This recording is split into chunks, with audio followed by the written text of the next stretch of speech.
Hello everyone, welcome back to my channel. তো তোমরা কেমন আছো? আশা করছি ভালো আছো। তো আমি অনেকটাই ভালো আছি। আর পরের দিকে গিয়ে ব্লগটা স্টার্ট করে দিলাম আমার ঠাকুরঘর থেকে আর কি। আমার পুজো দেওয়া কমপ্লিট হয়ে গেল, দেখেই বুঝতে পারছো তোমরা। তখন আমি ডাইরেক্ট চলে যাব হলো গিয়ে কিচেনে। তো অল্প মন্দিরটাও তোমাদের সাথে অল্প শেয়ার করে দিলাম যে আমার পুজোটা কমপ্লিট হয়ে গেল। পুজো দেওয়ার সময় মানে শেয়ার করি নাই, পুজো দেওয়া কমপ্লিট হওয়ার পর তারপর শেয়ার করলাম। এই দেখো আমার ভাগ্নে এসেছে। আমি যেদিন মাদের ঘর থেকে এসেছি ওরাও ওই দিনই এসেছিলো আর কি। ওইখানে বসে বসে খেলে করছে আমার রুমে। আর এই যে পিহু,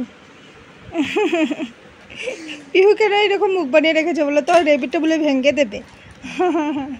এরকম তো চলতেই থাকে কয়েকটা বাচ্চা একসাথে থাকলে। হ্যাঁ বললো হাই না গো। কেমন লাগছে গরম তোমাদের?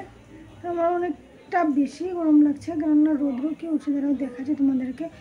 কী রান্না হয়েছে, হাফ রান্না হয়েছে, হাফ রান্না এখনও হয় না। হঠাৎ করে শরীরটা এতটাই খারাপ করেছিল, পরে পিহুকে বললাম যে অল্প তেলটা দিয়ে দাও না আমাকে, পরে পিহু আমাকে তেলটা দিয়ে দিল আর কি।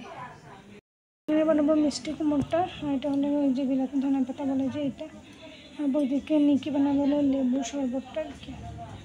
এখানে ওই যে আমি বানাবো এখন হলো গিয়ে মিষ্টি কুমড়, ওইদিকে নিকি বানাচ্ছে হলো গিয়ে শরবত। এই যে মিষ্টি কুমড়টা নিয়ে নিই। তো চলো লাঞ্চ মেনু শেয়ার করি তোমার সাথে। ওইখানে বানালাম ডাল, আলু ভাজা, আর এটা হলো গিয়ে মোচার ঘন্ট, তারপরে মিষ্টি কুমড় দিয়ে ইচা মাছ দিয়ে কিচা শুটকি দিয়ে আর কি, আর হলো গিয়ে ওই যে চাল তার টক।